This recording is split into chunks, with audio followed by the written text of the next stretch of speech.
Bonjour à tous, je vois que le compteur monte pas mal là, donc on est très content qu'il y ait autant de monde réuni autour du sujet qu'on a choisi. Je vais accélérer tout de suite pour pas perdre de temps et qu'on rentre tout de suite dans le contenu.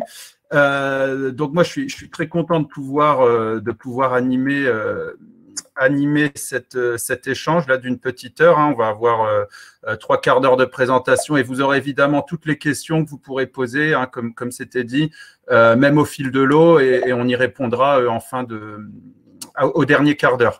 Je me présente très vite. Donc moi, qu'est-ce que j'ai fait? J'ai travaillé chez Bouygues Construction, donc un profil plutôt chantier puis développement immobilier. Ensuite, j'ai monté une société que je préside toujours, qui s'appelle DataSolus, qui est en gros une plateforme destinée aux maîtres d'ouvrage pour garantir la fiabilité et constituer le double digital et garantir la fiabilité de sa donnée sur tout son cycle de vie. Donc ça, entre guillemets, c'est ce qui me nourrit. Ce qui me nourrit intellectuellement, c'est ce qui me vaut la casquette d'aujourd'hui. C'est que, en fait, avec la Smart Building Alliance, on a monté depuis maintenant quelques petites années la commission BIM, et on en reparlera juste après, mais c'est ce qui est devenu derrière une dynamique de filière, puisqu'on a sorti le premier cadre de référence des usages en BIM. Donc on va en reparler juste après. Et puis en parallèle aussi, en autre activité, donc je suis également au conseil d'administration du HQE, de l'Alliance HQE. Et puis, j'enseigne également à l'ESPI, à l'école d'ingénieurs de la ville de Paris, et également, j'ai des interventions Master BIM des ponts ENPC. Voilà pour, je passe tout de suite parce que ce n'est pas le sujet principal, mais par contre, on en vient immédiatement au contenu. Donc, déjà le sujet d'aujourd'hui, puisque c'est pour ça que vous êtes connectés, et c'est ce à quoi on va tenter de répondre aujourd'hui: comment vendre un projet BIM à sa direction quand on est maître d'ouvrage. Donc, ça nous paraissait déjà pertinent de recentrer un peu ce sujet-là par rapport à une dynamique de filière qu'il y a aujourd'hui et qui tourne, et qui est justement pilotée par la Smart Building Alliance. Et en fait, donc c'est ce qu'on a appelé BIM for Value. On a déjà fait des présentations, notamment avec Exabim, qui est notre partenaire sur le sujet. Mais j'en fais un petit rappel parce que c'est important de recentrer le débat d'aujourd'hui par rapport à cette dynamique-là de filière. Donc, présent autour de la table pour monter et initier BIM for Value, les principales organisations et fédérations professionnelles de tout le cycle de vie d'un projet immobilier. Ça, c'est hyper important pour la démarche, et c'est une première. C'est qu'on a notamment autour de la table donc les maîtres d'ouvrage, représentés notamment par la FSIF, la Fédération des sociétés immobilières foncières. Il y a l'Ordre des architectes, la FEDEN, donc la Fédération des exploitants, mais également sur la partie conception, le Syntec, donc l'Ordre des architectes, je l'ai dit. En exécution, EGF BTP, le CINOV, et puis on en a d'autres, vous le verrez dans les prochains mois, qui vont venir agrandir ce cercle-là. Et donc, tous ces acteurs représentants de la filière, en fait, on a ressenti le besoin justement de mettre en place ce qu'on a appelé un cadre. Donc, en fait, on a recréé tout le fil conducteur de la donnée d'un projet immobilier. Donc, quand on parle de données, on parle de l'aspect documentaire, évidemment. On parle de l'aspect BIM. Donc, BIM, c'est-à-dire qui regroupe à la fois la notion de graphique, mais également la notion de data. On parle de méthodes collaboratives, on parle d'outils, on parle de process, et en fait, il y avait, à notre sens, un maillon manquant pour guider justement les acteurs désireux de se lancer dans un projet BIM et comment le structurer. Et donc, en fait, et je vais ensuite passer la parole pour présenter les intervenants, mais juste pour terminer sur le contenu de BIM for Value, la particularité, c'est qu'on s'est dit, plutôt que faire un contenu très technique qui dit qui, quoi, comment, avec des données, entre guillemets, un peu indigestes, on a renversé un peu le sujet en se disant on va partir des bénéfices. On va partir de… Et ça doit être compréhensible par quelqu'un qui n'a jamais fait de BIM. D'accord? Donc ça, c'est important de l'avoir en tête aussi. C'est que la démarche s'adapte il y a plusieurs niveaux de maturité, qu'on soit débutant en BIM ou confirmé. Il y a plusieurs niveaux de maturité dans le cadre de référence qui sont adaptés justement à votre profil. Donc ça, c'est le premier point. Le deuxième point, c'est qu'on s'est dit, quelqu'un qui ne connaît pas, il a besoin… Pourquoi il va faire du BIM? Donc, vous verrez des illustrations très concrètes juste après, mais pourquoi il va faire du BIM? Pour en tirer des bénéfices, pas juste pour se faire plaisir. Et donc, on s'est dit, on va démarrer et on va présenter la démarche BIM for Value sous l'angle des bénéfices. C'est pour ça que ça s'appelle BIM for Value. Donc, en fait, associé à tout le contenu et tous les process et tous les outils et toutes les exigences qui ont été mis en place, je vous passe le détail, ce n'est pas le sujet d'aujourd'hui, mais sachez qu'on a mis en place un outil qui fait que, en fait, le maître d'ouvrage, et on en reparlera à la fin de l'intervention, le maître d'ouvrage ou l'acteur qui ne s'y connaît pas bien en BIM et qui veut lancer du BIM pour des bénéfices bien précis, en fait, il choisit ses bénéfices et derrière, ça lui sort tout le fil conducteur de la donnée pour pouvoir justement mettre en place une démarche qui va lui garantir et lui permettre d'obtenir ces bénéfices-là en l'aidant sur la manière de monter contractuellement son projet, sur la manière de gérer les relations entre ses acteurs, sur la manière de s'outiller, d'outiller ses prestataires, etc., etc. Et donc, c'est pour ça que BIM for Value a été orienté sous cette forme-là et que c'est devenu justement le premier cadre de référence des usages en BIM. Alors, donc, on reviendra en fait au cours de l'échange, on se raccrochera à, entre guillemets, cette colonne vertébrale-là qui est toute la dynamique de filière qui a été mise en place à travers BIM for Value. Donc, autour entre guillemets, de la table virtuelle d'aujourd'hui, du coup, je vais présenter les différents intervenants. Ce qui est très intéressant, c'est qu'on a donc des maîtres d'ouvrage pionniers en quelque sorte de la démarche et qui ont suivi ça depuis le début dans l'organisation. Donc ils nous expliqueront cette démarche-là, donc entre le CEDIF et les Hospices civils de Lyon. Et donc ensuite, on a également autour de la table exploitants et ingénieristes, enfin, et du coup, je les présenterai juste après.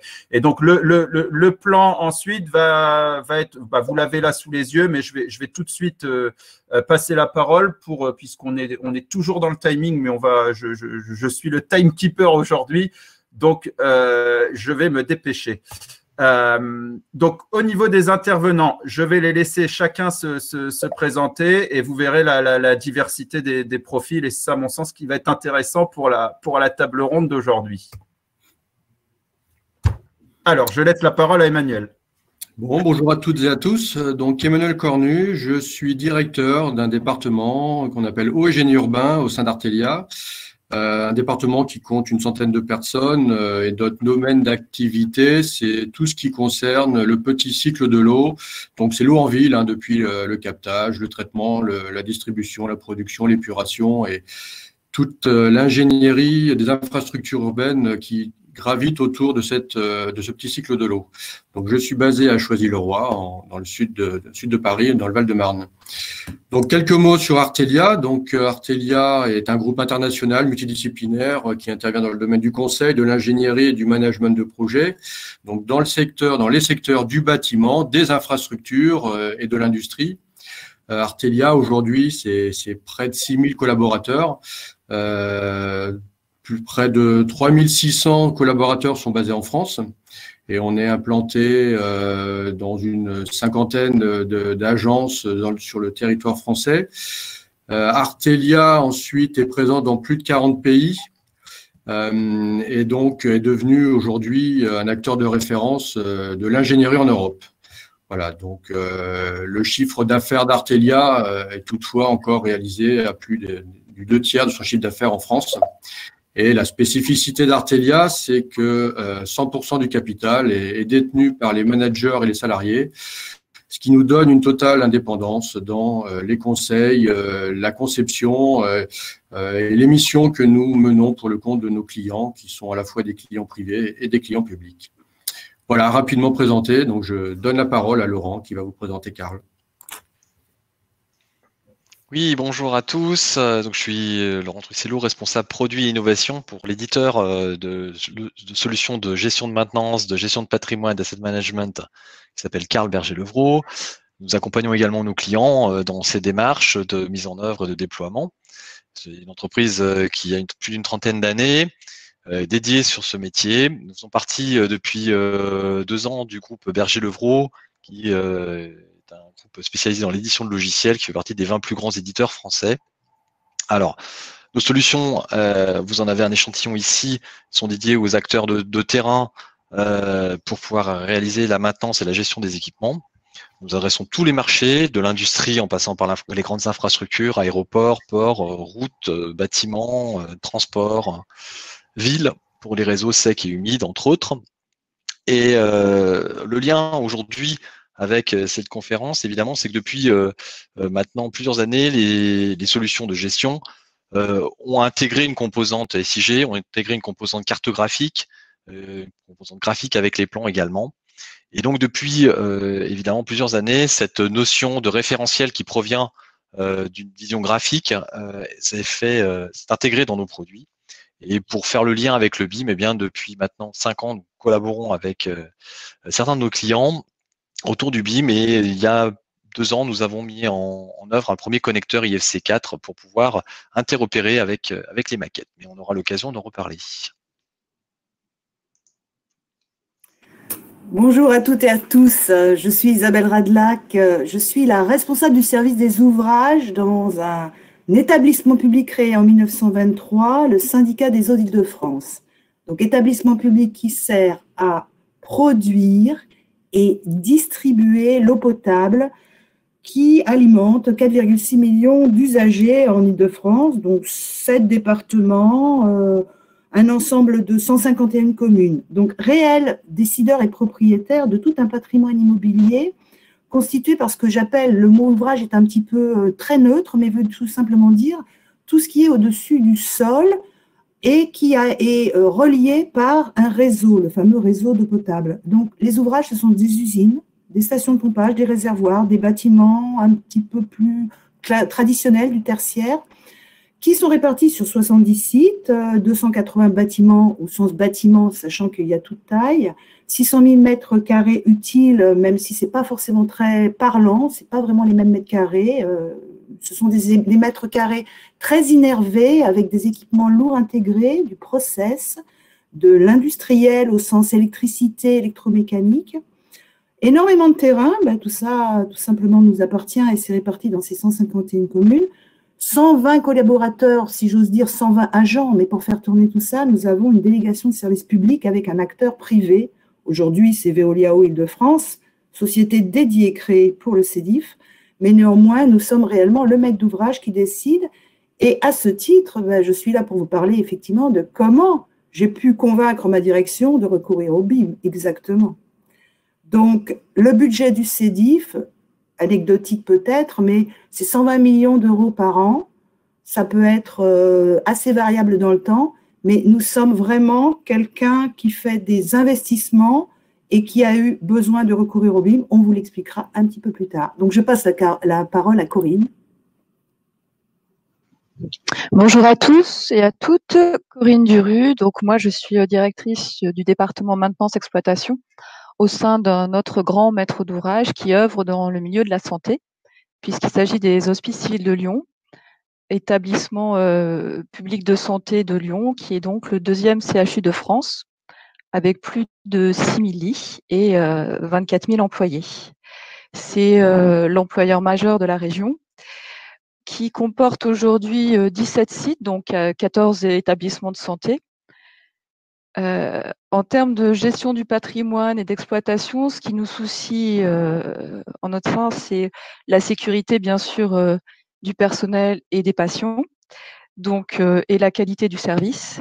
Pour cette sécurité, ça veut dire connaître et maîtriser son patrimoine, avoir une bonne vision des 950 et quelques 1000 mètres carrés exploités et des 33 000 installations que nous avons référencées depuis déjà plusieurs années. L'équipe de maintenance, c'est 300 techniciens et ingénieurs également, bien sûr, qui œuvrent aussi bien dans le domaine de l'électricité que de la plomberie, du chauffage, de la climatisation ou encore de la maintenance générale. Et vous verrez en ce sens comment le BIM vient nous intéresser et chatouiller notre curiosité. Je passe la main à présent.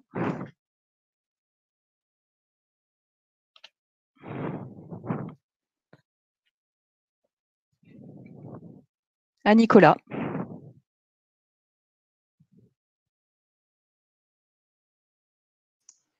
Il semble que Nicolas ait parfois quelques problèmes de connexion, on l'a vu disparaître.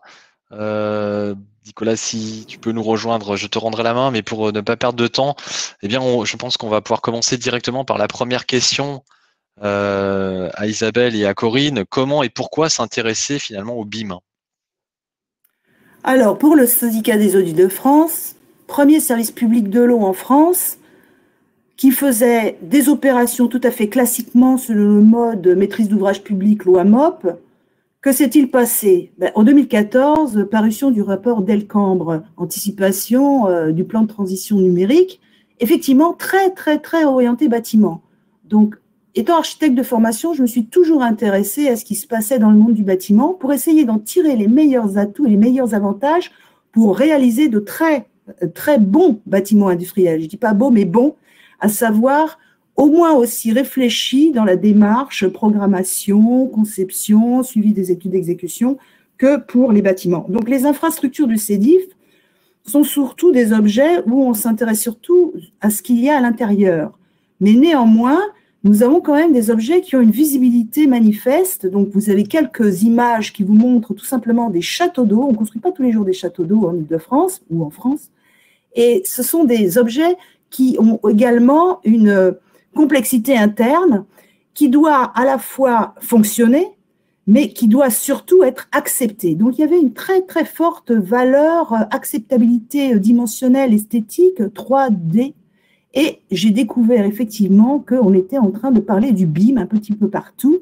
Et la conjonction entre un projet majeur d'envergure qui pouvait le valoir comme la rénovation et la construction d'une station et de réservoirs sur le plateau de Saclay, et l'existence de réflexion avec la projection d'une obligation peut-être future qui ne s'est pas faite, mais qui commençait à tenir une certaine rumeur sur obligation dans les marchés publics de recourir au BIM.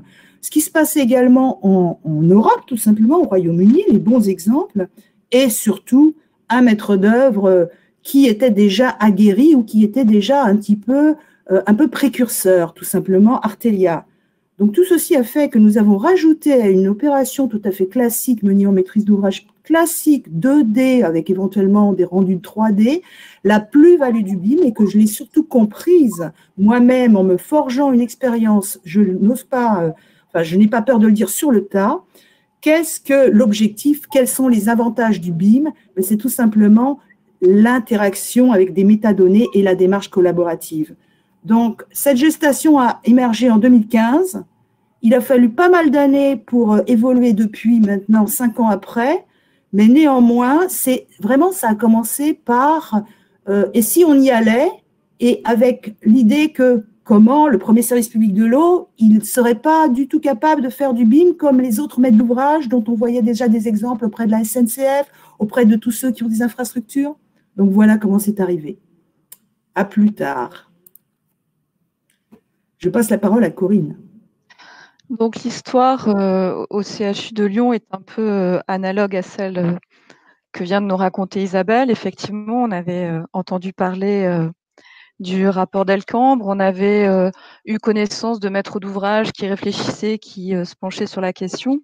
Et donc nous également, importants maîtres d'ouvrage, puisque nos dépenses annuelles en crédit de paiement sont de l'ordre de 200 millions depuis plusieurs années, avec un gros patrimoine à renouveler, à remettre aux normes, et une forte ingénierie. C'était forcément un sujet, comme pour tous aujourd'hui, qui interpelle et qui interroge. Donc, en 2015, on a formaliser, disons, des premiers échanges, que ce soit avec des bureaux d'études, avec d'autres maîtres d'ouvrage, voire avec des fournisseurs divers, aussi bien en solutions logicielles qu'en plateforme de partage. Et puis, on a eu l'opportunité, ou du moins on a décidé que ce serait une opportunité, à l'occasion de la construction d'un bâtiment sur l'hôpital Édouard Herriot, qui est un bâtiment relativement complexe puisqu'il regroupe un ensemble de blocs opératoires réanimation, ce qui veut dire derrière beaucoup de traitements en termes de chauffage, ventilation, clim, donc des installations, des réseaux qui se croisent, qui pénètrent, etc. Donc une forte technicité sur 20 000 m² en neuf, et donc avec un souci du détail technique et une forte opportunité. Donc c'était un enjeu pour nous, qui a d'ailleurs fait l'objet d'un BIM d'argent au moniteur en 2016, et avec l'objectif donc d'optimiser, de fiabiliser nos études, notamment les études de synthèse, et de limiter les imprévus, puisque tout imprévu pour un maître d'ouvrage public, même privé, génère des coûts qui sont parfois difficilement supportables ou admissibles. Et l'autre deuxième opportunité importante, c'est que dès le départ de cette réflexion sur ce bâtiment, mon département a été associé, et donc on a très rapidement pu s'exprimer en termes de réflexion et d'envie sur la maintenance associée à ce projet BIM. Voilà, à présent, je peux passer la main. Alors, est-ce que vous m'entendez? Je suis désolé, j'ai eu un problème d'accès, mais j'espère que ça remarche. Malgré tous les essais qu'on a fait, c'est bon? Ça a l'air bon. Bon, bah super. Donc, bah écoutez, là, vous avez pu voir en fait rapidement ce qui fait que l'idée a germé, entre guillemets, au sein des deux maîtres d'ouvrage que vous venez d'écouter. Maintenant, moi, je reviens rapidement au sujet. Donc, comment vendre un projet BIM à sa direction quand on est maître d'ouvrage? Donc, il y a eu l'idée de départ. Maintenant, moi, ce que j'ai envie de savoir, c'est à partir du moment où on s'est dit on va faire du BIM, ça a l'air intéressant. On peut lire beaucoup de promesses quand on va sur Internet, quand on va dans les médias, etc., avec ce que j'appelle un peu le BIM paillette, hein, où ça fait tout et n'importe quoi. Maintenant, quand on est maître d'ouvrage, qu'on veut lancer le BIM dans son organisation, à un moment, il faut apporter des arguments très concrets. Et j'ai envie de vous dire, il faut apporter des arguments très précis qui vont faire qu'on va passer de l'idée à se dire, bah là, on va mettre les moyens et on va y aller. Et c'est comme ça qu'on va, entre guillemets, convaincre, c'est le sujet d'aujourd'hui, hein, convaincre sa direction. Donc là, j'ai envie maintenant de poser la question à nos intervenants maîtres d'ouvrage, c'est comment, dans leur organisation, qu'est-ce qui a fait que il y a eu les arguments entre guillemets qui ont fait mouche et où on s'est dit bah ça y est, on va passer maintenant de l'idée à mettre très concrètement des moyens. Et donc qu'est-ce qui a fait que ce petit clic là qui est crucial en fait, hein, pour toute démarche innovante fait qu'on y est arrivé? Voilà un peu la question que j'ai à poser. Du coup, Isabelle, est-ce que je peux vous renvoyer la balle là-dessus? Ce sera intéressant d'avoir votre. Alors, comment nous y sommes arrivés? Déjà, on a commencé tout simplement. Alors, il y a un petit écho, hein, je ne sais pas chez qui. Mais... Alors, tout simplement, l'angle que j'ai évoqué tout à l'heure, bon, premier service public de l'eau, on a toujours été à la recherche de l'innovation parce qu'effectivement, on a également les moyens, tout simplement, avec une certaine force de patrimoine et de budget, c'est beaucoup plus confortable.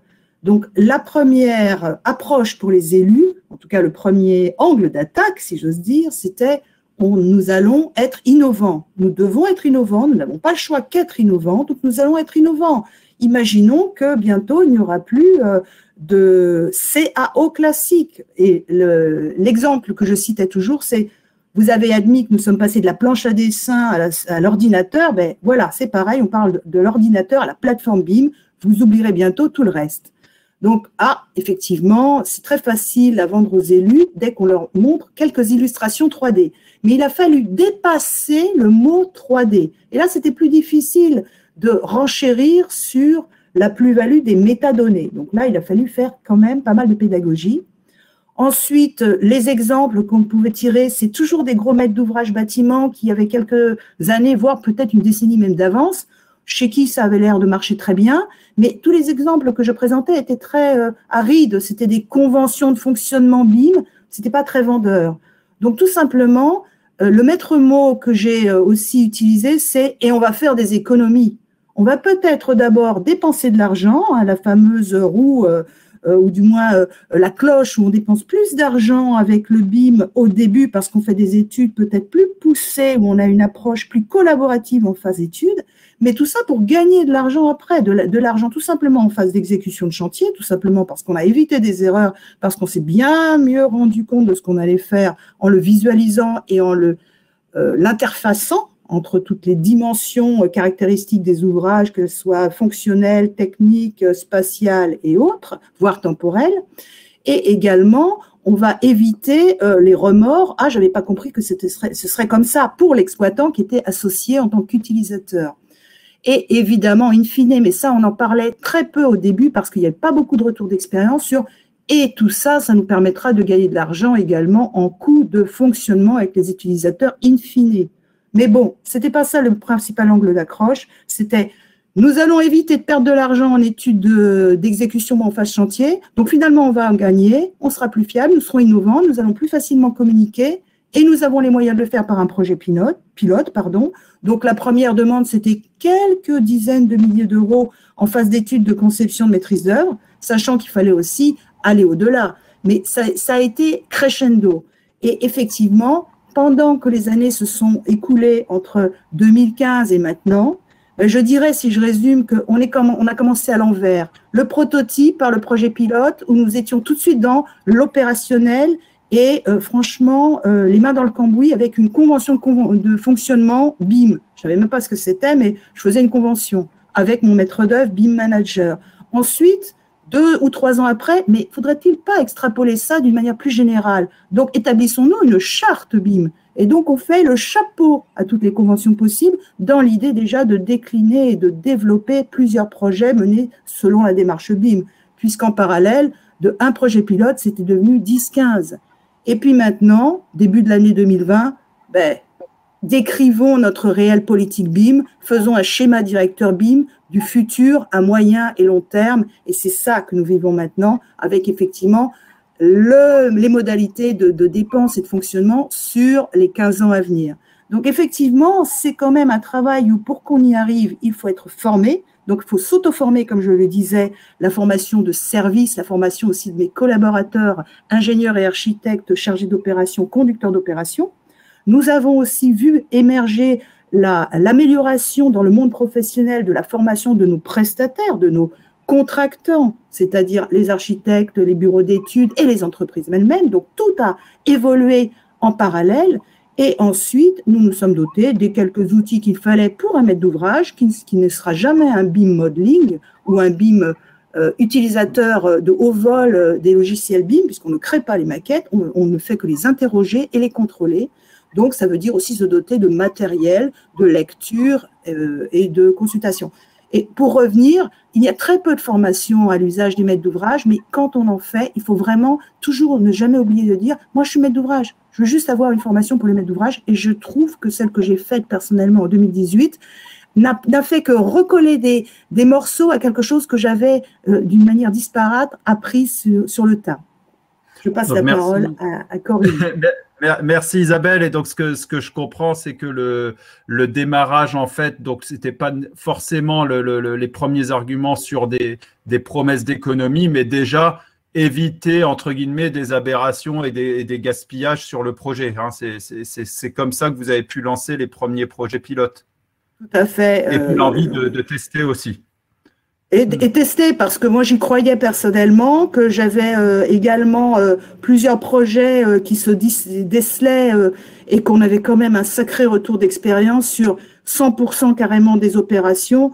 On a toujours des remords en cours d'exécution parce qu'on n'a pas suffisamment abouti les études de conception, toujours au motif que la synthèse, c'est pas pendant les études de conception qu'on l'a fait, alors que la synthèse pour les bâtiments industriels, toute cette imbrication de réseaux secs, de réseaux humides, dans des cloisonnements plus ou moins intégrés à ces réseaux, c'est très très ingrat de le faire en conception, mais néanmoins, tout le monde finalement avec le BIM pousse un peu plus la conception maintenant. D'accord. Ouais. Donc maintenant, je pense que c'est intéressant d'avoir aussi le feedback de Corinne au niveau des hospices civils de Lyon sur effectivement comment au début, qu'est-ce qui a permis en fait d'amorcer la pompe, quels sont les arguments en fait qui ont fait mouche et qui ont fait que bah, vous vous êtes dit on va vraiment y aller et tester. Voilà, donc comme j'ai expliqué tout à l'heure, le levier ou l'opportunité, c'était vraiment cette construction du bâtiment de 20 000 m², qui est un bâtiment en fait qui était attendu déjà depuis de nombreuses années sur ce site hospitalier, qui est un site hospitalier historique construit au début du XXe, qui est un monument quasiment des bâtiments de France à lui tout seul, et sur lequel il était déjà difficile et compliqué d'aboutir et d'avancer sur un projet.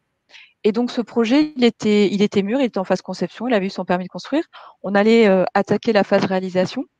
Et donc ce petit côté, enfin pas ce petit, mais ça a été l'emblématique aussi sur un projet d'importance, de se dire, bah, en plus, on va faire, comme l'a dit Isabelle, de l'innovation, avec en portant le BIM et avec des acteurs qui étaient soit parce qu'on l'a décidé au moment du démarrage des travaux et non pas au moment de la conception.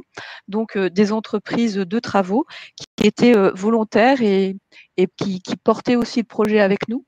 Donc, ça a été une collaboration et c'est vrai que d'entrée de jeu, ça a été non seulement une plateforme collaborative, mais aussi un projet collectif.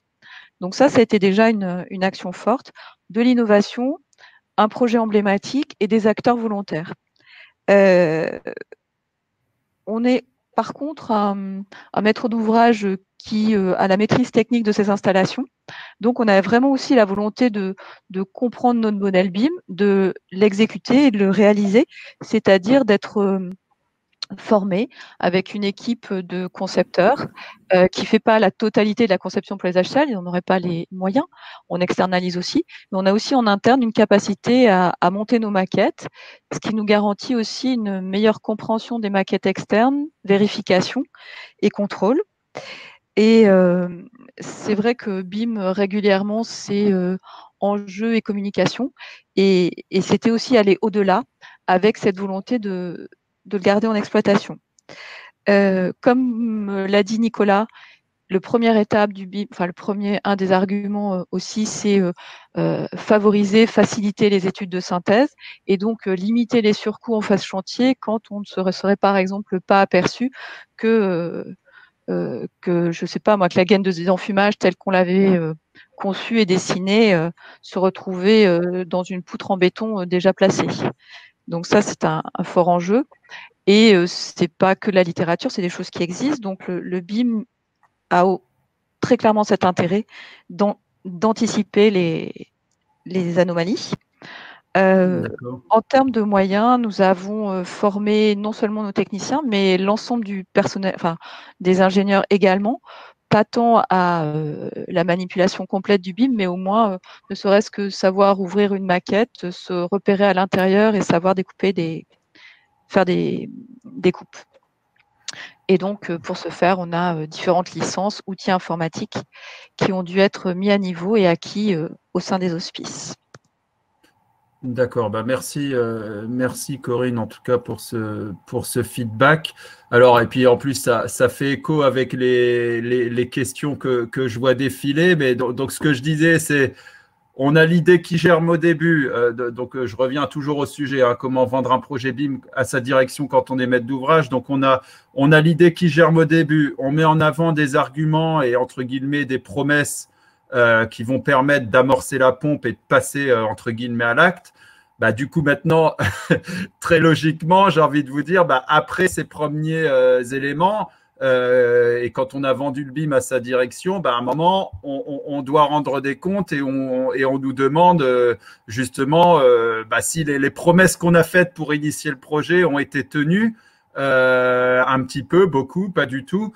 Donc se pose évidemment la question qui est pas simple d'ailleurs, de quel bénéfice, quel résultat au BIM, parce que je vois une question sur quel ROI, hein, quel retour sur investissement.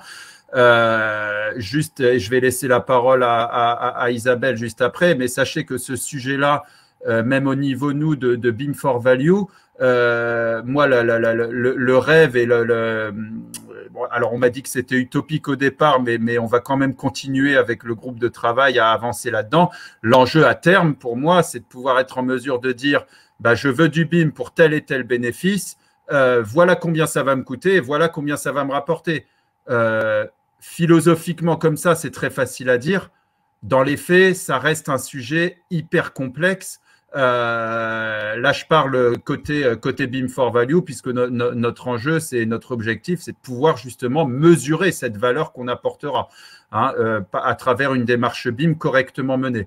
Donc du coup, enfin, je voulais juste introduire là-dessus parce que c'est quand même un sujet pas simple et quand je vois la question quel ROI obtenu, c'est pas facile à répondre, mais en même temps, et je reviens au sujet, il faut pouvoir justement mettre en avant ces bénéfices-là. Donc Isabelle, si je peux me permettre de vous demander un petit peu, qu'est-ce que, à ce stade, sachant on verra ensuite les perspectives, et il y a encore beaucoup de choses, puisque le chemin on n'a fait que démarrer, le chemin du BIM, donc il y a encore beaucoup de choses, mais est-ce qu'à ce stade, vous pouvez déjà nous dire si les promesses initiales que vous aviez faites ou ce que vous aviez attendu du BIM est en partie obtenu ou pas? Déjà, le premier avantage, c'est effectivement indéniablement améliorer la conception et donc faciliter l'exécution, éviter les clashs qu'on décelait, mais qui étaient des clashs mineurs en phase chantier, qui n'avaient rien à voir avec ce qu'on avait vécu en absence de BIM par le passé dans des opérations similaires. Donc, c'est tout de suite gagner quand même de l'argent, mais qui est très difficile à quantifier. Comment est-ce que je peux gagner, que j'évite de passer un avenant de 10% en plus du marché de travaux, Bon. Mais clairement, c'est un avantage d'éviter de perdre de l'argent en plus qu'on aurait pu perdre, puisque, encore une fois, c'était quand même assez fréquent.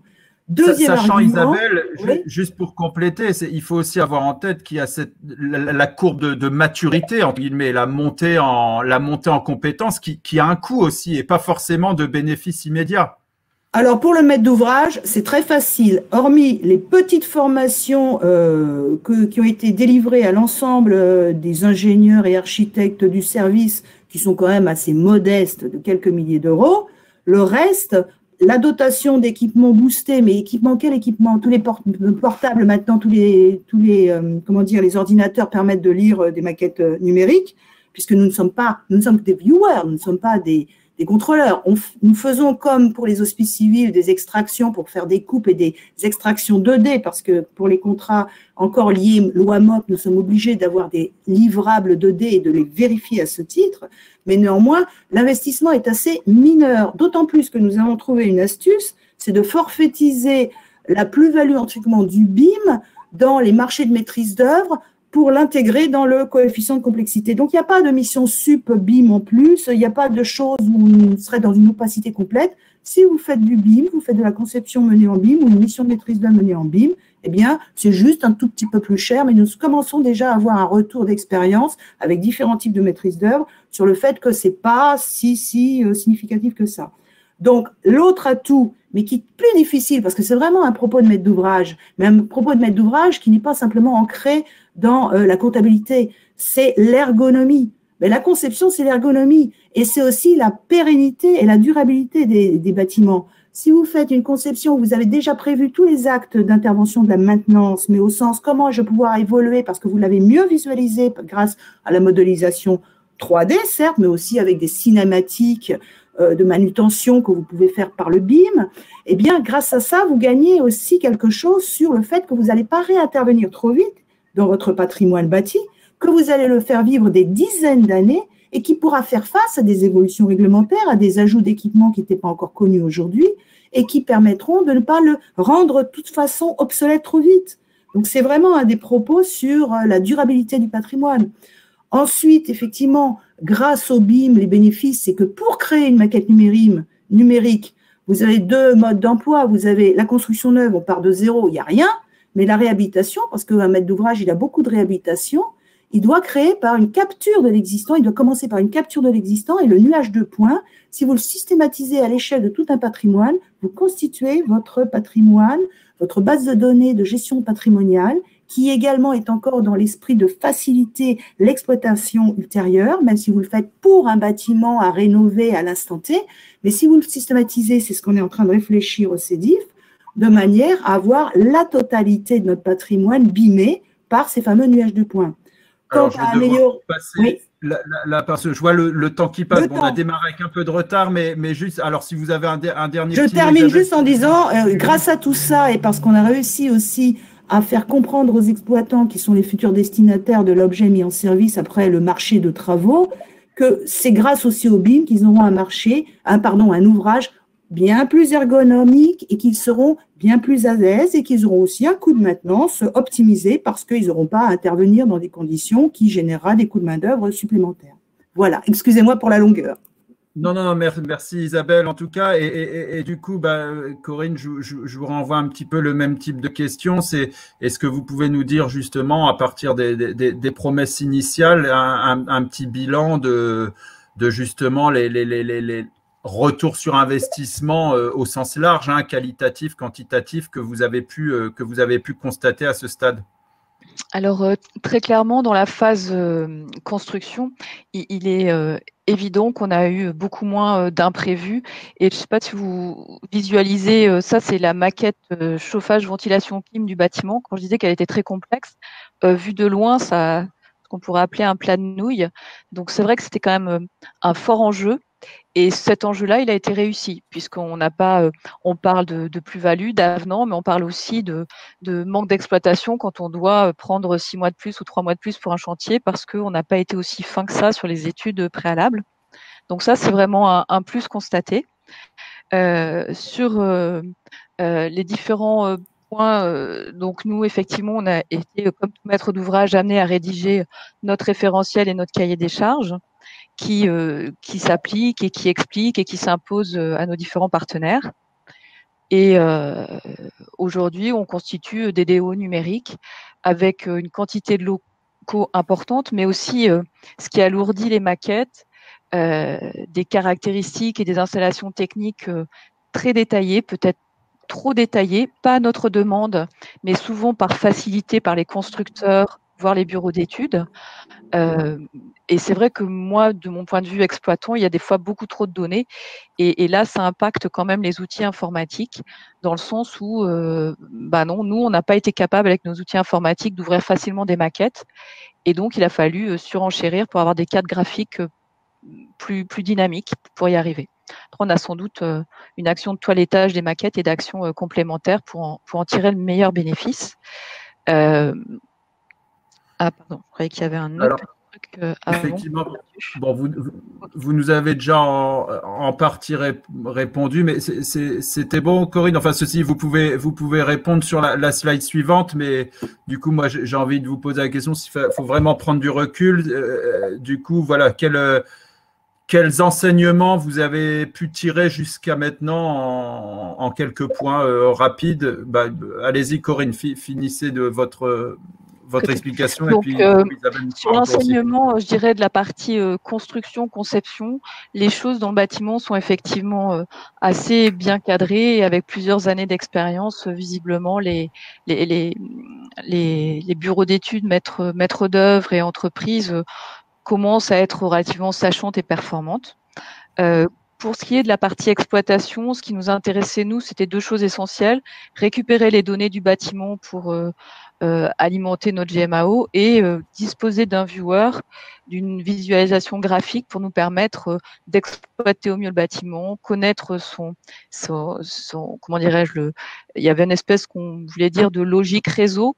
Pour faire simple, vous avez une vanne à fermer sur un réseau d'eau froide. Vous pouvez identifier assez facilement quels sont les impacts utilisateurs en aval. Aujourd'hui, là où on en est, c'est que les caractéristiques et les données du bâtiment sont accessibles dans la maquette relativement facilement. Ça nous demande davantage d'énergie et davantage d'accompagnement des entreprises.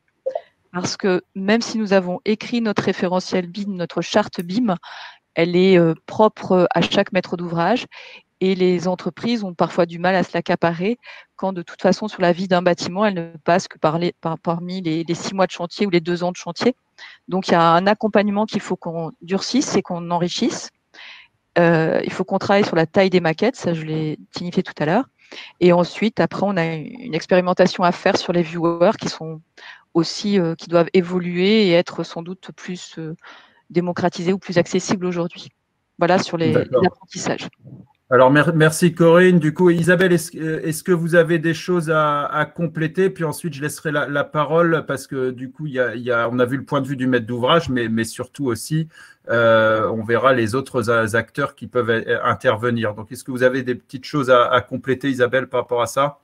Moi, je dirais que quand un maître d'ouvrage a commencé et l'a développé et maintenant le systématise pour toute opération, nous la menons dorénavant opération d'investissement neuf ou réhabilitation selon la démarche BIM.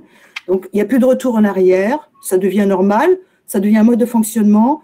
Nous avons pour cela effectivement fixé les règles communes que nous imposons dans le cadre des marchés publics des différents prestataires ou partenaires, les maîtres d'œuvre, voire la conception-réalisation, les marchés de travaux, donc les entreprises de travaux, et également nos petits AMO, donc les SPS, et les contrôleurs techniques. En revanche, nous avons toujours un petit bémol avec eux parce qu'ils ne veulent toujours pas réellement être acteurs dans les plateformes collaboratives.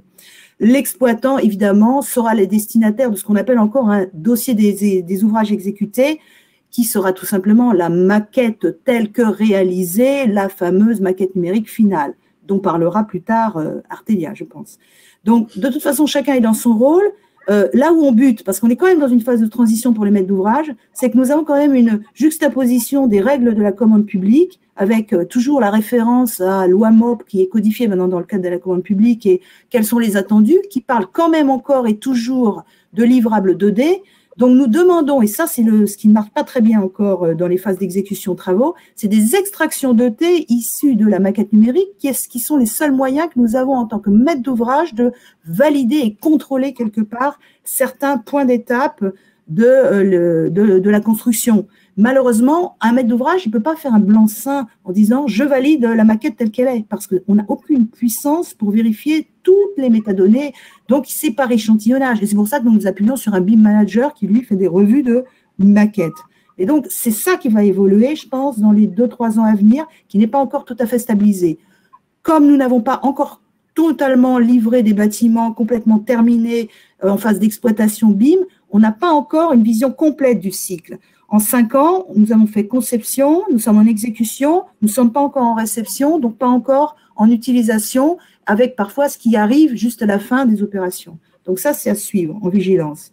Mais ce qu'on peut retenir, c'est que l'exploitant qui était réticent il y a 5 ans, mais maintenant, il a compris qu'il n'avait pas le choix et il a trouvé son intérêt.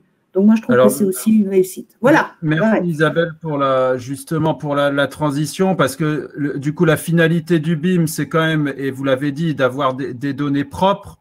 On sait que dans le BIM, dans la data propre, en fait, le niveau général du projet, c'est malheureusement souvent le maillon faible qui fait on a une rupture de données. Donc, c'est pour ça que ça nous paraissait hyper pertinent aujourd'hui d'avoir notamment un exploitant et un ingénieuriste. Donc, je vais laisser la parole côté éditeur en phase d'exploitation à Laurent pour effectivement nous dire quelques mots sur son feedback là-dessus.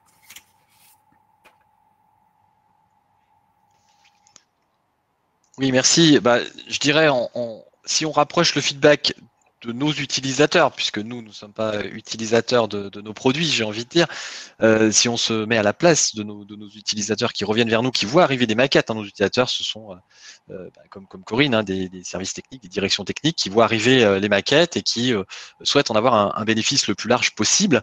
Et donc, je dirais 3 points, en allant vite, que l'on peut justement rapprocher de la question de départ, comment justifier à une direction l'intérêt de passer en BIM. La première chose, il ne faut pas l'oublier, dans le cycle de vie d'une infrastructure ou d'un bâtiment, 90% du temps et 90% des coûts se passent durant la phase d'exploitation maintenance. Donc, il faut impérativement amener le BIM au-delà de la conception et de la construction pour valoriser au maximum, évidemment, tout ce qui aura été fait en amont, parce que la transition, cette rupture d'acteurs, elle coûte aujourd'hui.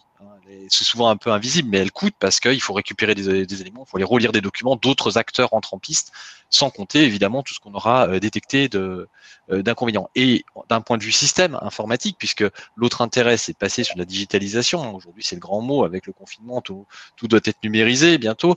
Et donc, évidemment, cette digitalisation et cette intégration système, elle est essentielle et c'est un élément qu'il faut également, à mon avis, apporter à la direction en disant le BIM, c'est pas simplement une maquette, c'est pas simplement des données, c'est une partie prenante d'un nouveau système d'exploitation intégré, complet, où il y a de la GMAO, où il y a de la GTB, où il y a effectivement ces données graphiques, où on peut avoir du SIG, où on a de la GED. Et c'est cette vision intégrée qui est important d'avoir en tête. Et donc, je pense que ça, c'est un deuxième élément qui est important d'avoir. Merci Laurent. Et le dernier, c'est vraiment, je termine sur vraiment la partie 3D, hein, pour la partie aussi exploitation, pour les techniciens sur le terrain ou pour la formation. Merci. Merci Laurent pour ce feedback et du coup une autre vision aussi, je pense qui est hyper intéressante, c'est la vision de l'ingénierie dans un projet BIM. Donc là, je laisse la parole à Artelia pour également un retour, sachant qu'après, on a démarré avec 5 minutes de retard, donc il nous restera une petite dizaine de minutes pour les questions et il y en a, donc ça me paraît important je demande à tous les intervenants qu'on puisse, sur les prochaines étapes juste après, qu'on le fasse vraiment en quelques mots pour pouvoir laisser la parole aux questions avec toutes les personnes qui en ont posé et il y a des questions hyper intéressantes. Voilà, donc si on peut avoir le petit retour d'Artelia avec Emmanuel sur la partie ingénierie. Oui, alors je vais essayer d'aller vite. Bon, pour resituer l'intérêt de ma présence, donc Artelia, comme le disait Madame Radlac au démarrage, donc on assure la maîtrise d'œuvre donc en conception suivi d'exécution de ce projet pilote, la création du château d'eau et de la station de pompage. Donc on est donc maître d'œuvre et donc on a pris le BIM management de cette opération donc depuis le démarrage. Donc ça répond notamment à des questions qui circulent sur qui notamment est BIM manager de cette opération pour le compte du CEDIF. Donc sur cette opération notamment c'est bien Artelia, maître d'œuvre, qui est aussi BIM manager de cette opération.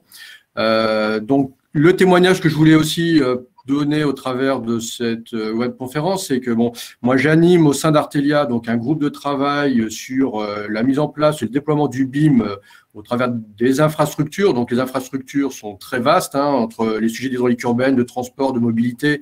Donc ça fait appel vraiment à des méthodes, à des outils très différents les uns des autres. Et donc on est un petit peu aujourd'hui en recul derrière le bâtiment d'une manière générale. On est toujours un peu dans la roue du bâtiment sur la mise en œuvre et la maturité du BIM.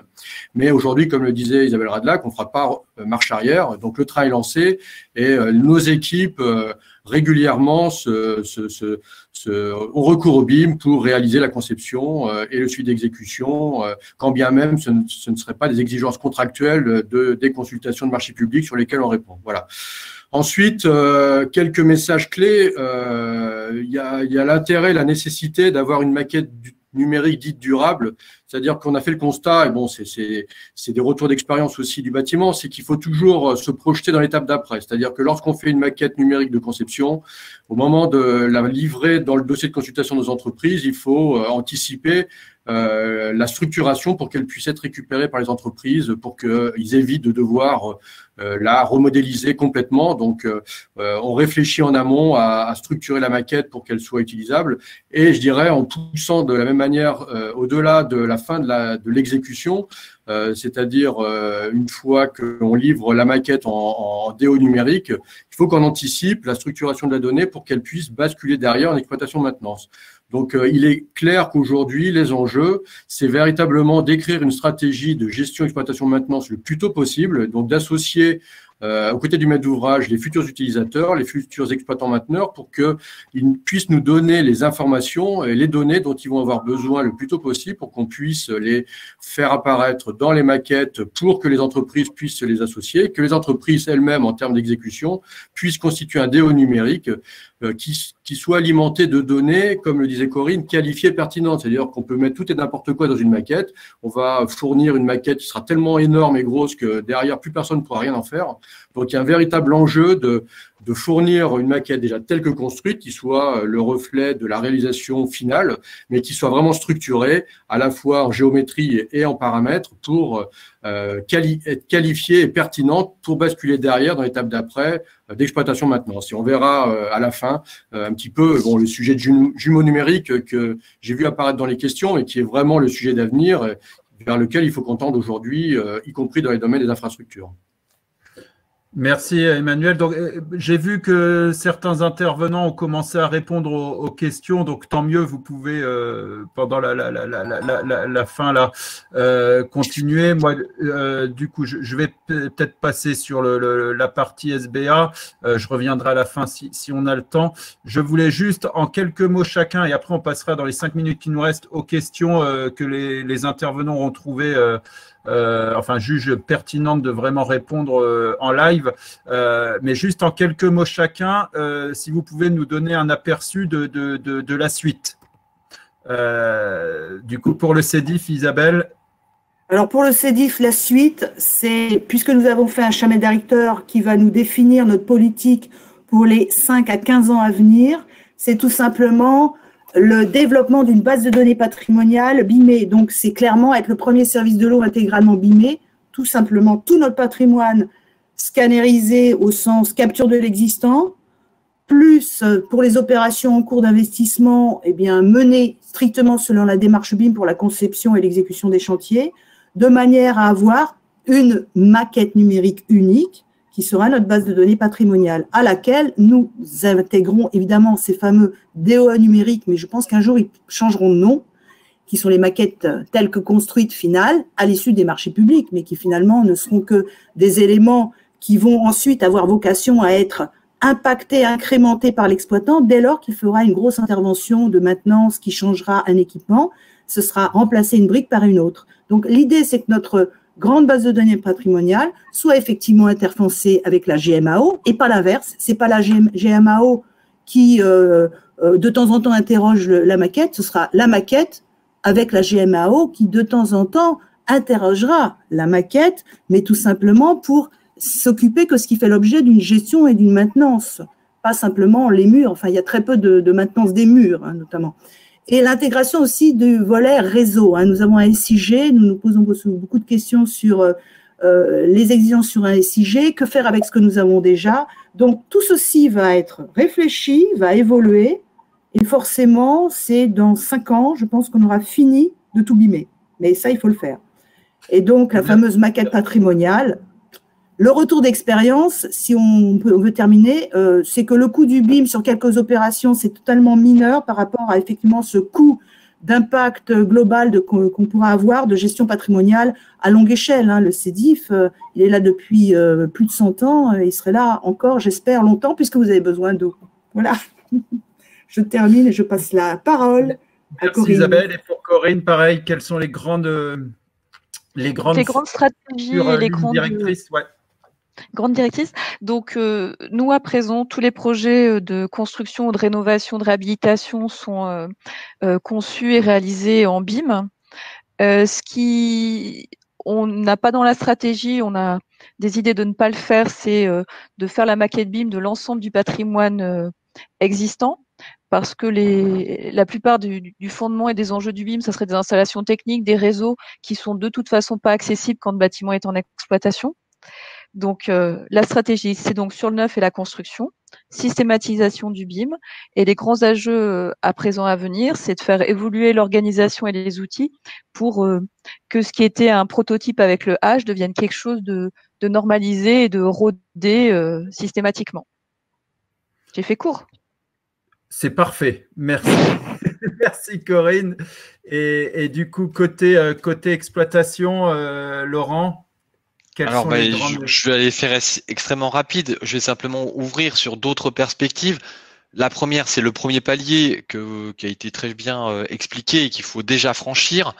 Nous, en tant que brique, le système de cet ensemble plus grand, l'idée, c'est de continuer à interagir avec les maquettes plus largement, soit avec des visions SIM, on en parle, puisque ça a été évoqué par Isabelle, apporter à nos utilisateurs techniques et techniciens du SIM, vision graphique, cartographique intégrée, en s'appuyant sur des outils partenaires notamment, mais aussi on sent bien apporter à nos utilisateurs de terrain, les techniciens, des maquettes sur le terrain. Évidemment, ça se réfléchit. On est en train de travailler sur de la réalité augmentée, de la maintenance, ce qu'on appelle la maintenance augmentée, c'est permettre d'accéder au contexte sur le site en combinant la vision maquette, mais aussi la vision IoT associée, puisque de plus en plus, on a notre propre plateforme IoT et donc on chemine pour proposer des solutions aux acteurs terrain. Voilà.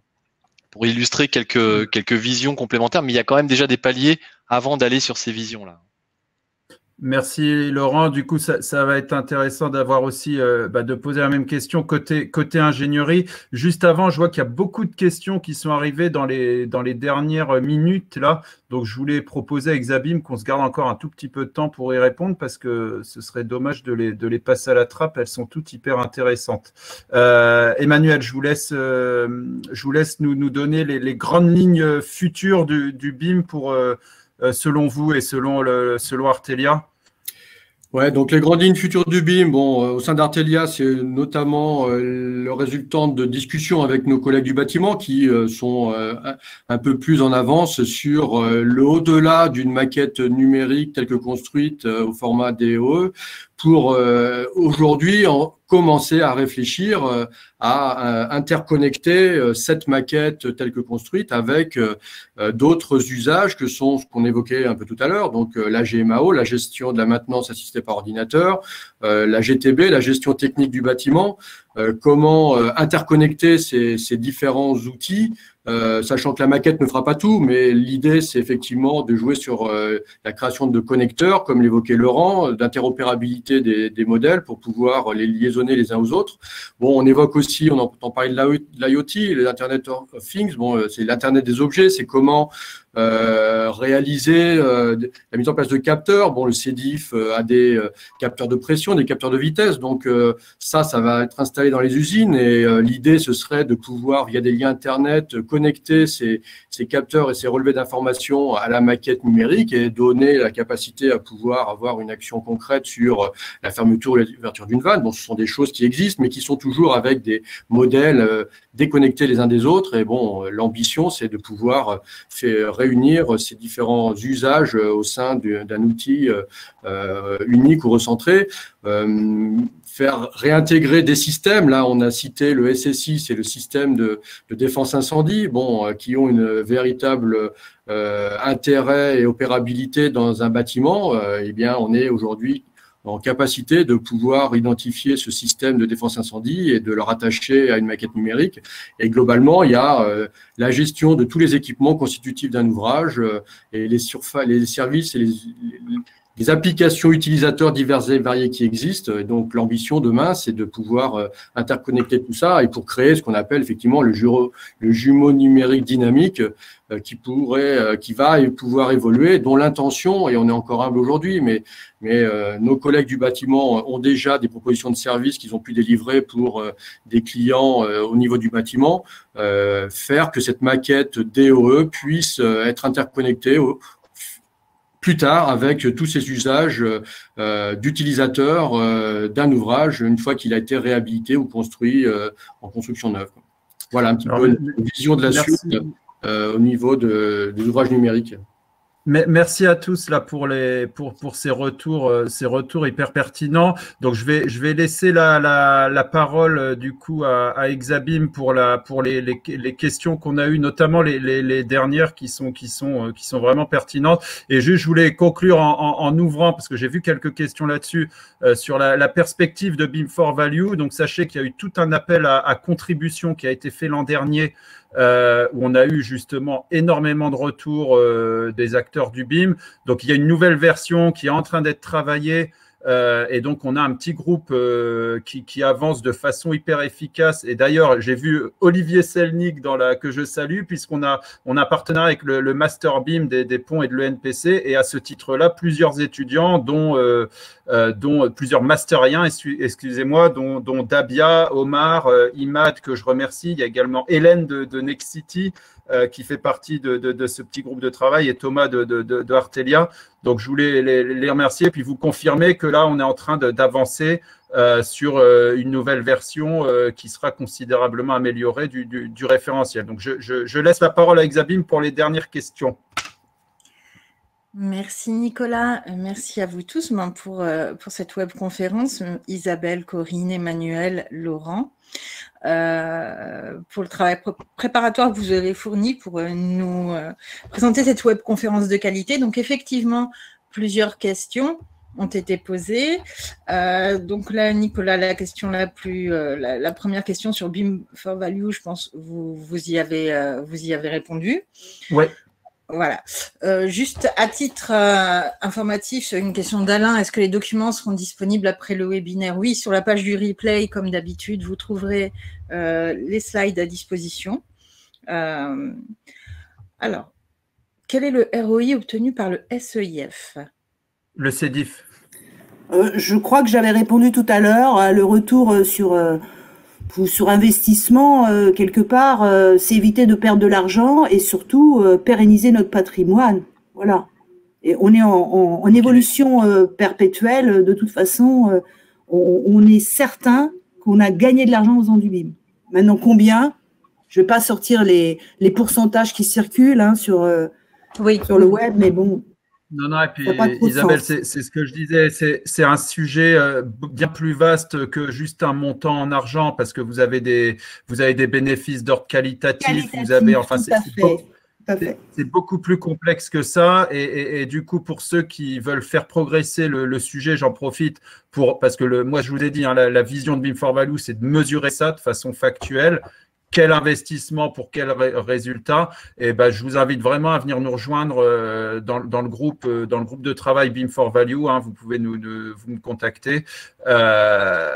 Et du coup, c'est l'objectif principal, ça, de faire progresser et de pouvoir répondre, en fait, apporter une solution structurée et validée par toute la filière à cette réponse-là.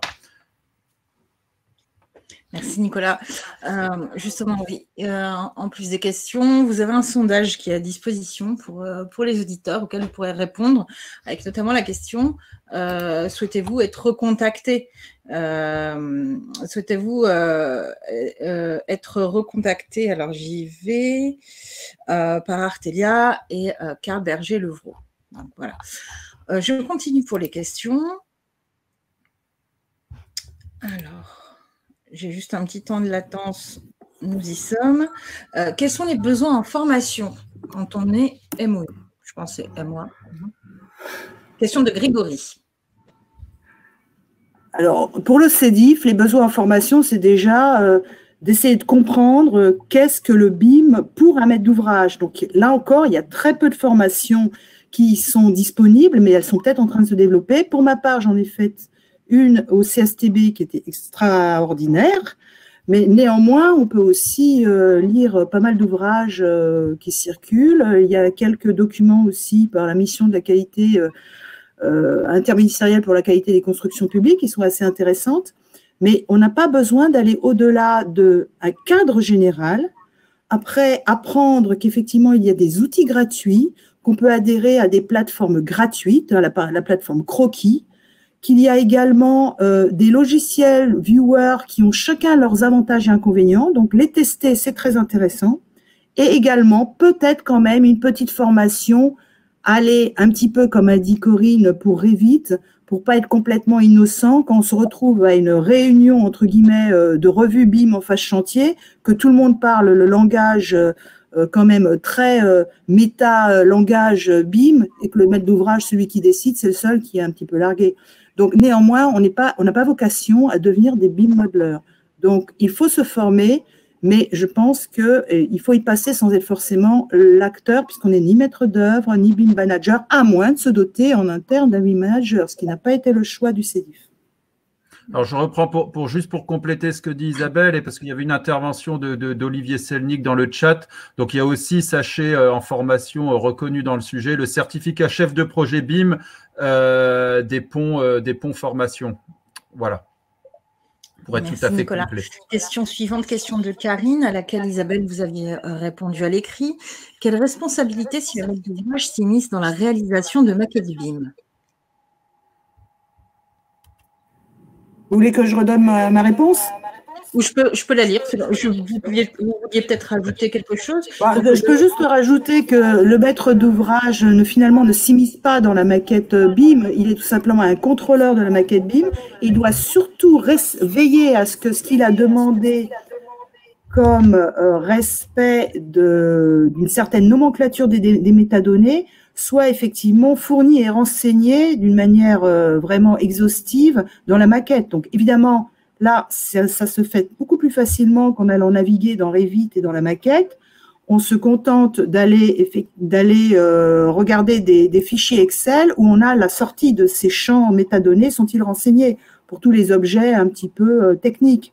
Donc, comme ce sont les attendus vraiment qui permettent ensuite de bien exploiter, c'est souvent ce qui n'est pas forcément hyper utile à la conception et à la construction, mais qui est le plus de la maquette numérique. Donc, c'est bien ça, on s'immisce dans la maquette, surtout pour vérifier ça. Après, s'immiscer parce que nous sommes un partenaire qui donne un avis tout simplement sur est-ce que c'est ergonomique ou pas, forcément qu'on s'immisce comme avis, mais comme dans tous les processus d'opération d'investissement, quelle qu'elle soit. Pas plus ni moins. Mais chacun a son rôle, hein. Le maître d'œuvre, le BIM manager. Si le BIM manager est intégré à la maîtrise d'œuvre, bon, il y a quand même bien deux conceptions. Il y a celui qui est le maître d'œuvre technique, concepteur, et le BIM manager. La gestion d'une maquette BIM, c'est pas de la conception. C'est simplement bien orchestré qui fait quoi au bon moment. Et puis, je terminerai le propos d'Isabelle en rappelant juste juridiquement, un maître d'ouvrage est non sachant, hein, techniquement parlant, d'un point de vue juridique.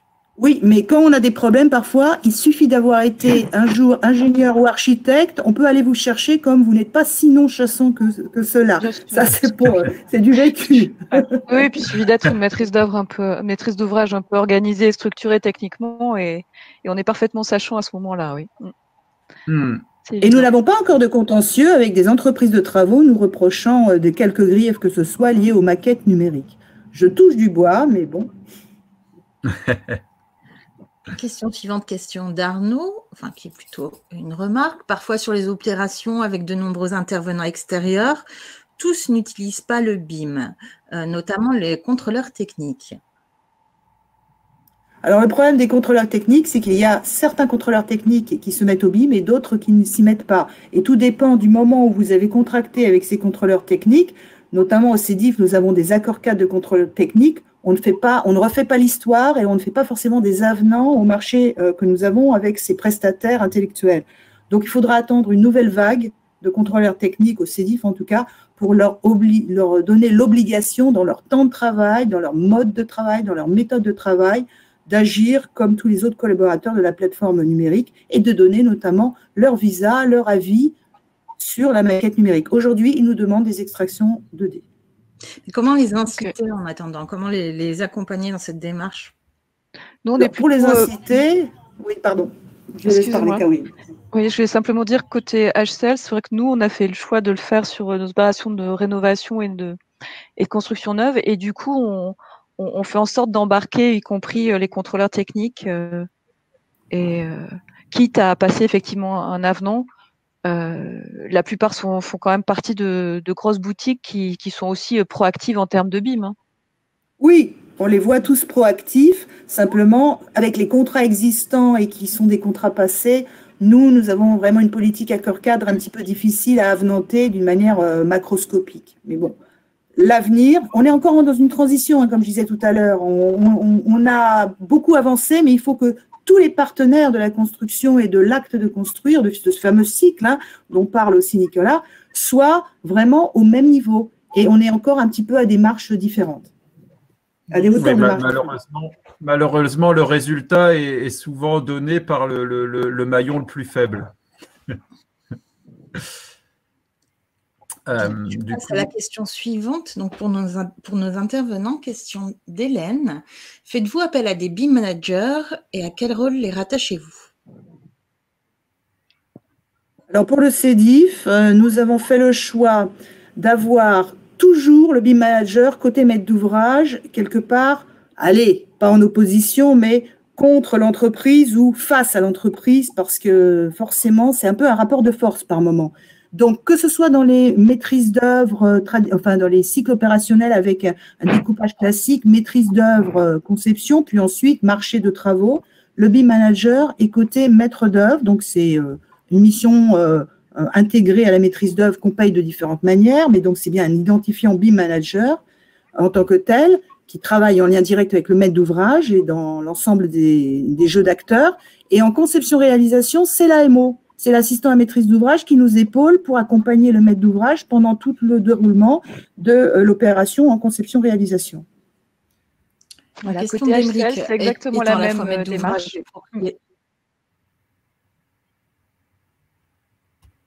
Il y a eu pardon, Corinne, allez-y, pardon.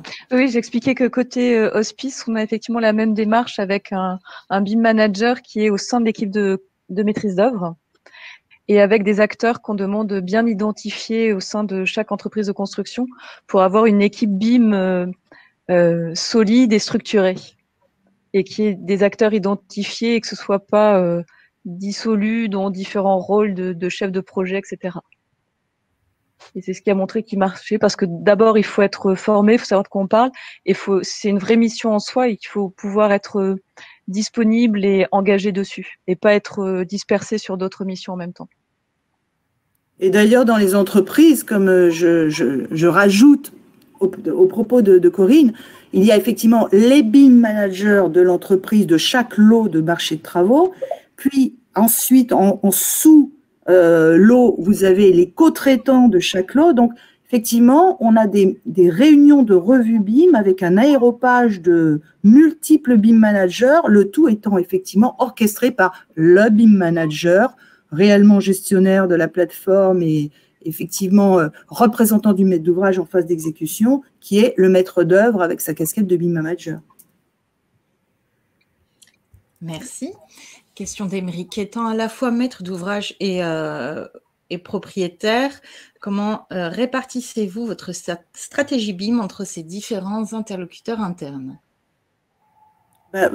Pour le CEDIF, je ne comprends pas très bien la question puisque nous sommes maîtres d'ouvrage propriétaires de toute façon. Donc, il n'y a pas plusieurs interlocuteurs, il y a le maître d'ouvrage. Donc, je n'ai pas très bien compris la question, franchement. D'accord, donc on laissera Émeric éventuellement repréciser sa question. Donc, question d'Alain. Vous pouvez peut-être parler de la dissociation entre le maître d'ouvrage propriétaire et le maître d'ouvrage utilisateur. Pour le CEDIF, l'utilisateur, comme j'ai dit, c'était un exploitant externe. Mais bon, comme nous avons un contrat de délégation de service public avec cet exploitant, il est en lien contractuel avec le maître d'ouvrage propriétaire et il fait ce que le maître d'ouvrage propriétaire lui dit de faire. Très bien. Question d'Alain. Pour le CEDIF, votre BIM manager est interne ou est-il un prestataire? Répondu, il est prestataire. Très bien. Et ça, c'était un choix dès le début, tout simplement parce que vous devez penser que dans les collectivités territoriales, chez les maîtres d'ouvrage publics qui sont tout simplement des employeurs publics, la création de postes, c'est très difficile à obtenir de ces élus, peut-être plus difficile à obtenir que de de mener des opérations en démarche BIM. Donc, il était hors de question pour nous de créer un poste à chaque opération de BIM manager ou d'avoir quelqu'un qui serait formé, qui serait le BIM manager. Pour toutes les opérations du CEDIF, ça aurait été impensable. Il aurait fallu plusieurs BIM managers. Donc, clairement, nous sommes maîtres d'ouvrage, chacun son métier, les BIM managers, nous les prenons à chaque opération. Ils n'ont pas vocation à rester sur le long terme. En revanche, un référent BIM, ça c'est une autre question. Avoir quelqu'un qui finalement coordonne un petit peu les créations de chartes, de politique BIM, c'est ce que nous avons mis quelques années à créer au CEDIF. Et effectivement, après avoir appris tous un peu sur le tas, nous avons quand même fait le choix d'avoir une volonté stratégique et d'avoir effectivement affecté un des ingénieurs du CEDIF de la mission « Je serai le référent BIM », de faire la veille sur le BIM plutôt que laisser chacun la faire dans son petit coin. Merci pour votre réponse, Isabelle. Question suivante, question de Grégory. Aujourd'hui, avez-vous eu des demandes d'avenant d'entreprises sur l'exploitation des maquettes et plateformes collaboratives? Alors, moi, j'ai plutôt compris que ce n'était pas tant sur l'exploitation, mais sur la constitution. Donc, oui, on a eu des demandes d'avenant. essentiellement et forcément et systématiquement lorsqu'il s'est agi d'introduire le BIM alors que c'était pas identifié dès le départ du contrat. Donc ça, c'était plutôt au démarrage de l'expérience en 2015 quand on a voulu se lancer dans des opérations BIM alors qu'on l'avait pas identifié dès le départ. À présent, lorsqu'on lance une consultation, que ce soit d'un bureau d'études, une entreprise, etc., comme c'est identifié au départ, il n'y avait plus de sujet sur l'avenant. Pour le CEDIF, après avoir d'abord commencé par un petit mode avenant, petite mission supplémentaire, maintenant nous avons systématisé pour les BIM managers intégrés à la maîtrise d'œuvre une notion c'est dans le forfait, tout en étant identifié pour qu'on puisse vérifier dans l'analyse des offres de ces fameux contrats de maîtrise d'œuvre que c'est dans le forfait, certes, mais qu'il y aura du temps passé, puisqu'on exprime réellement notre besoin, qu'est-ce qu'on attend comme mission de BIM management, quel est notre niveau d'exigence. Et quant aux entreprises de travaux, dans toutes les consultations travaux, maintenant, nous avons vraiment tout le volet BIM. On leur annonce tout de suite la couleur. Vous allez faire exécuter les travaux, donc les études d'exécution et les chantiers selon la démarche BIM. Vous devrez vous doter de telle et telle compétence et vous l'intégrez dans votre coût. Donc réellement, souvent c'est forfaitisé c'est valorisé dans la décomposition des prix forfaitaires d'un marché de travaux dans la partie frais généraux, où on voit apparaître BIM. Donc là encore, après des débuts un peu peut-être hétérogènes à quelques opérations où c'était très très variable, maintenant il y a une certaine stabilité, on a une vague idée de combien ça leur coûte ou combien ils nous le font payer, à nous maîtres d'ouvrage. Mais pas de demande d'avenant puisque c'était compris dans les contrats. Oui, c'est ce que je comprends, Isabelle, c'est que c'est une donnée d'entrée pour travailler avec vous, tout simplement. Alors, question suivante, question d'Hélène, à laquelle Corinne, vous aviez répondu à l'écrit. Comment faites-vous pour obtenir un DOE BIM jumeau numérique, sachant que la majorité des entreprises d'exécution ne produisent pas de BIM? Faites-vous remodéliser à la fin du chantier par un géomètre?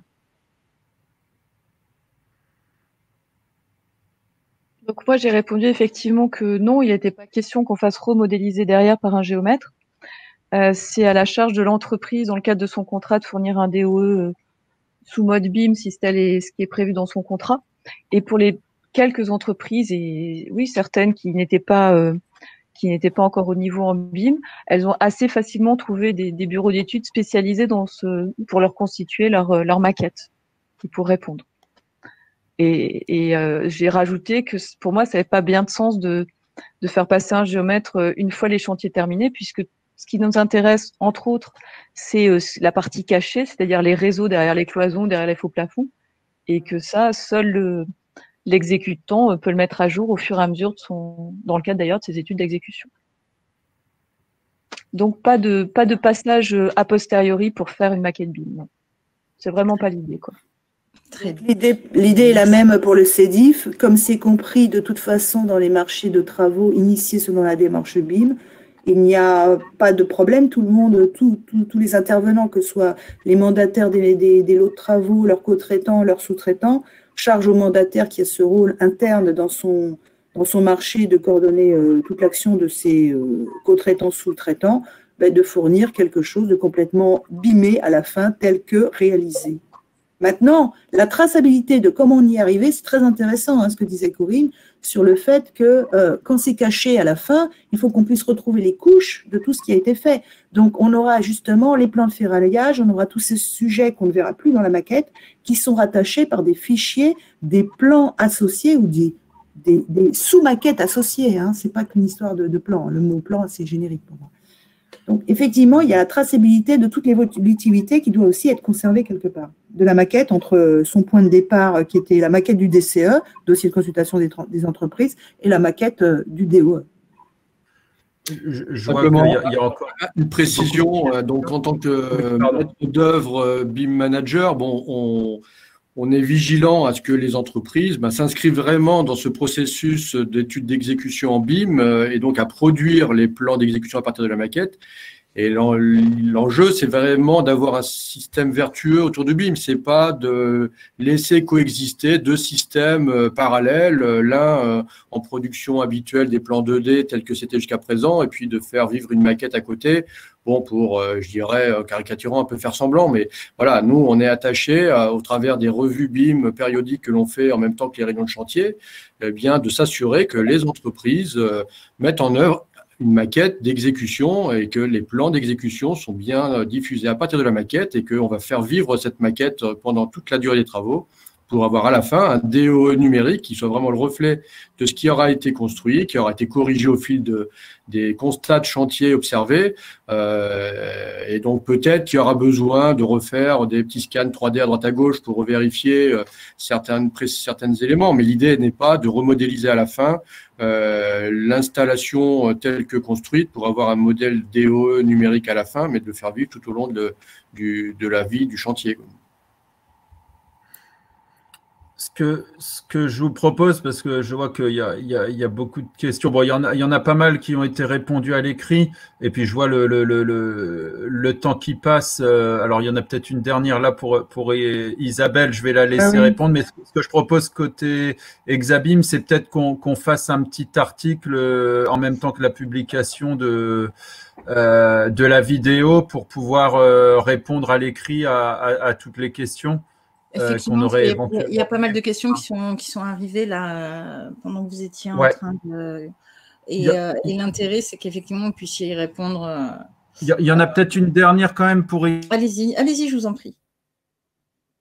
Alors, j'ai bien la question sur pendant les consultations, la démarche BIM est imposée, point d'interrogation, est-ce qu'on exclut les partenaires qui n'appliquent pas le BIM, n'est-ce pas contraire à la commande publique? Tout simplement, c'est pas qu'on exclut les partenaires, c'est qu'on ne leur demande pas de répondre en BIM. Attendez, grande nuance, pour l'instant, moi, je n'ai pas analysé d'appel d'offres en BIM. Je n'ai pas analysé des maquettes de rendu d'offres d'entreprises de travaux qui répondaient à une offre en BIM. Je leur dis tout simplement, vous allez devoir recourir à la démarche BIM parce que c'est un choix du CEDIF et pour ce faire, nous avons une charte, etc. Donc, on n'exclut pas. Répond qui a envie de répondre. Il y a des niveaux de qualification, des niveaux d'exigence et de garantie professionnelle qui sont demandés par le CEDIF pour ces opérations-là. Donc, on sait très bien que tous ceux qui répondent dans le type, on a fait quand même notre benchmark pour être sûr qu'on n'allait pas avoir zéro réponse à nos appels d'offres. Donc, forcément, ce ne sont pas des petites PME qui répondent. Elles sont peut-être sous-traitantes, mais même les PME se mettent au BIM. Donc, on n'a pas vraiment identifié de difficultés. En tout cas, ce n'est pas contraire à la commande publique, puisqu'on ne leur demande pas de répondre en BIM. On leur demande de répondre sur un marché qui sera de toute façon à exécuter selon la démarche BIM. Sabrina, peut-être rappeler qu'il y a le sondage, si tout le monde peut répondre. Ce sur quoi j'allais revenir, Laurent. Donc, à côté de l'onglet questions, vous avez l'onglet sondage. Et ce sondage, il est assez important pour nous et surtout pour nos amis intervenants. Donc, pendant que vous y répondez, ce que je vais faire, c'est que je vais vous laisser à chacun un mot pour conclure. Allez-y, Laurent, un dernier mot pour conclure pour vous. Bon, j'espère qu'à travers l'organisation de cet événement coparrainé avec Artelia, et on remercie déjà chaleureusement Isabelle et Corinne pour nous avoir fait part de leur expérience, pour l'avoir traduite et d'avoir pris le temps de répondre à vos questions. Voilà, moi j'aurais juste à les remercier parce que je pense que c'est aussi à travers des éléments concrets, pragmatiques, que l'on arrive à enclencher la roue du BIM, si j'ai envie et comment on l'amène le plus loin possible à tourner et à retourner et à s'étendre. Voilà. Moi, je m'arrêterai sur cette approche. Merci à vous, Laurent. Emmanuel, je vous laisse, Emmanuel Cornu, je vous laisse le mot de la fin. Oui, aujourd'hui, nous, on est convaincus de l'intérêt d'embarquer, comme on l'a dit dans la présentation, toutes les parties prenantes à l'acte de construire dans la démarche BIM, parce qu'on est convaincus des aspects vertueux de cette démarche en termes de qualité de conception, de construction et au-delà en exploitation maintenance, qui est pour nous des éléments encore un peu virtuels, mais dont on a hâte d'arriver au premier DO numérique dans ces domaines des infrastructures et de pouvoir faire vivre ces maquettes derrière en ayant, j'espère, l'opportunité d'accompagner nos maîtres d'ouvrage dans la poursuite des missions qu'on pourrait avoir au-delà de ces éléments de conception-construction.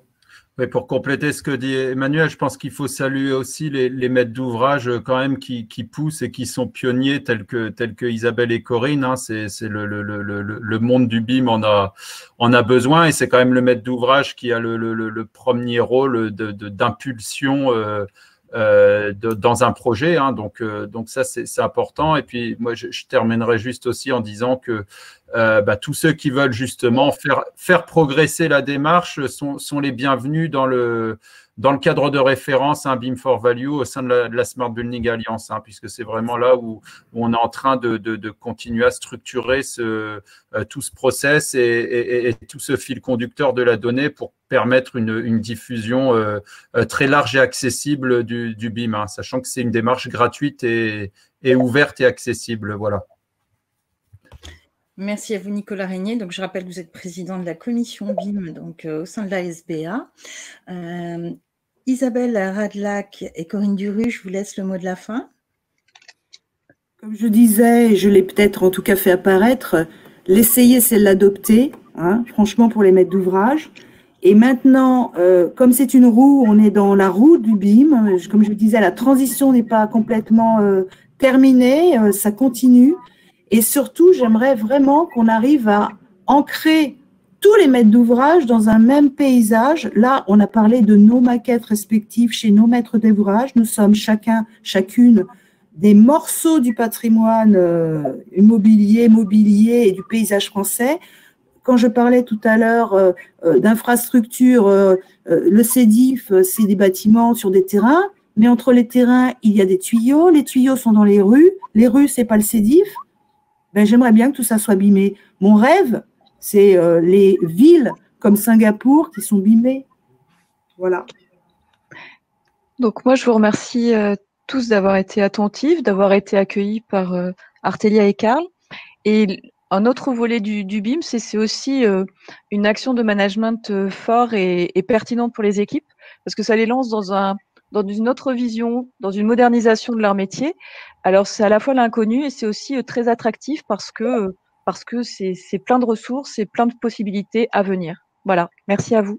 Merci à vous, Corinne Duru. Donc, pour rappel, Isabelle Radlac est responsable ouvrage du CEDIF et Corinne Duru, responsable maintenance et exploitation des hospices civils de Lyon.